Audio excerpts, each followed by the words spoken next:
cold. He held a bundle made up of an old faded silk handkerchief that apparently contained all his traveling wardrobe, and wore thick shoes and gaiters, his whole appearance being very un-Russian.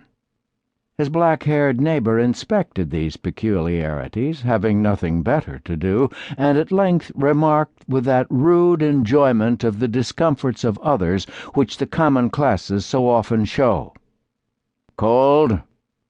"Very," said his neighbor, readily. "And this is a thaw, too.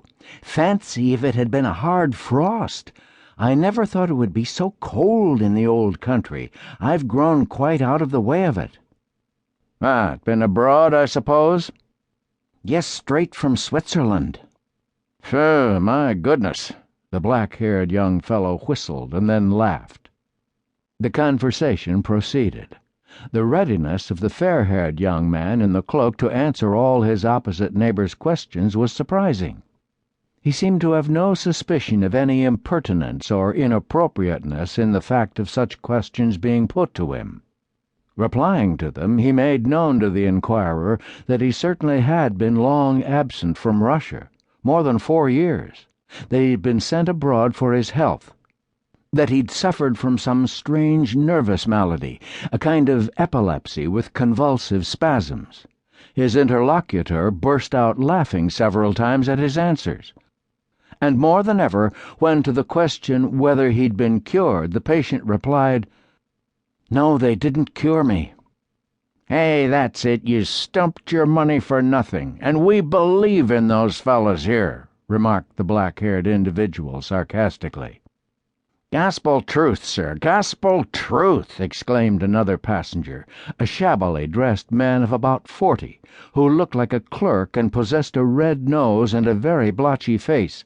"Gospel truth, all they do is to get hold of our good Russian money free, gratis, and for nothing." "Oh, but you're quite wrong in my particular instance," said the Swiss patient quietly.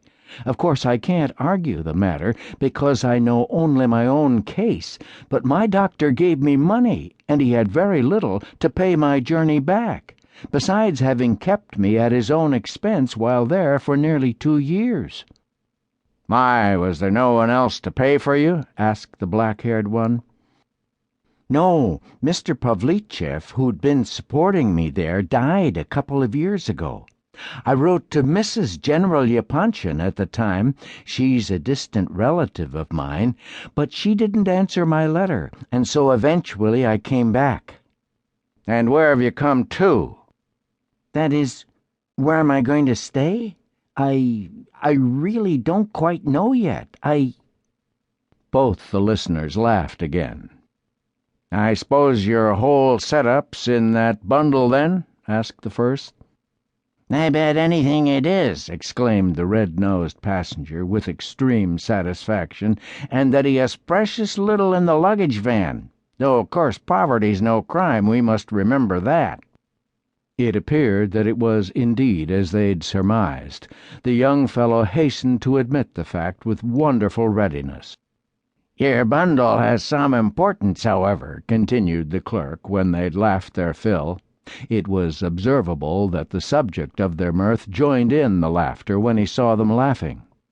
"For though I dare say it's not stuffed full of Friedrich's d'Or and Louis d'Or, judged from your costume and gaiters, still, if you can add to your possessions such a valuable property as a relation like Mrs. General Yapanchin, then your bundle becomes a significant object at once. That is, of course, if you really are a relative of Mrs. Yapanchin's, and haven't made a little error through, well, absence of mind, which is very common to human beings.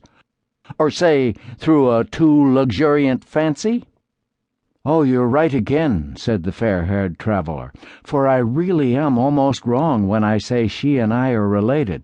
She's hardly a relation at all, so little, in fact, that I wasn't in the least surprised to have no answer to my letter. I expected as much." You spent your postage for nothing, then." You're candid, however, and that's commendable. Mrs. Yapanchin. Oh, yes, a most eminent person. I know her. As for Mr. Pavlicheff, who supported you in Switzerland...